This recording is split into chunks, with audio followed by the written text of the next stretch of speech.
Beredar kabar NR wanita korban perselingkuhan suami dengan ibu mertua kini ditetapkan menjadi tersangka. Hal itu kemudian diklarifikasi oleh Kabid Humas Polda Banten, Kombes Pol Sinto Silitonga pada Senin 9 Januari. Sinto membantah adanya narasi yang menyebut NR sudah ditetapkan menjadi tersangka atas laporan yang dilayangkan oleh mantan suaminya RZ alias Rozi Zai 21 tahun. NR belum ditetapkan sebagai tersangka. Sinto mengatakan kabar tersebut menyesatkan dan juga hoax. Polda Banten kini tengah mengumpulkan fakta-fakta terkait adanya pengaduan Rozi Zai atau RZ ke pihak kepolisian atas dugaan kasus pencemaran nama baik dan Undang-Undang ITE. Adapun tahapannya saat ini masih dalam proses penyelidikan oleh pihak penyidik Subdit 4 Cyber di Treskrim Sus Polda Banten. Menurut Sinto, sesuai prosedur penyidikan dalam Undang-Undang Nomor 8 Tahun 1981 tentang Hukum Acara Pidana.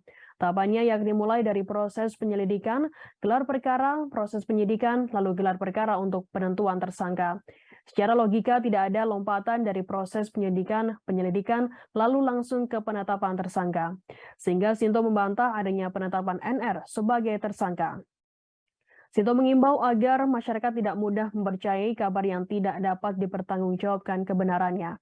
Sebelumnya, sementara itu, RZ, mantan suami NR, membuat laporan ke Polda Banten atas dugaan pelanggaran Undang-Undang ITE dan pencemaran nama baik.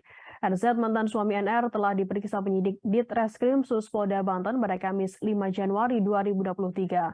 RZ dimintai keterangannya terkait laporan yang dilayangkannya terhadap mantan istrinya tersebut. RZ melaporkan NR terkait dugaan pelanggaran Undang-Undang ITE karena memviralkan dugaan perselingkuhan RZ dengan ibu dari NR. Berdasarkan informasi yang diterima, RZ sudah memasuki ruang Ditreskrim Sus pada pukul 1 siang dan sebelumnya RZ telah mendatangi Polda Banten melaporkan NR atas dugaan tindak pidana ITE. RZ melaporkan mantan istrinya karena telah memviralkan kasus perselingkuhan dirinya bersama ibu mertuanya. Hal itu dikonfirmasi oleh Kabid Humas Polda Banten, Kombes Pol Sinto Silitonga pada Rabu 4 Januari. Sinto menyebut RZ mendatangi Polda Banten pada Kamis 29 Desember lalu.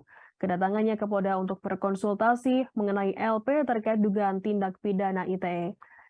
Disampaikan Sinto berdasarkan hasil gelar sesuai dengan SOP dalam pelayanan laporan polisi di SPKT Polda Banten, dapat disimpulkan bahwa pelaporan belum memenuhi bukti-bukti yang mendukung dugaan tindak pidana ITE tersebut. Terima kasih sudah nonton. Jangan lupa like, subscribe, dan share ya.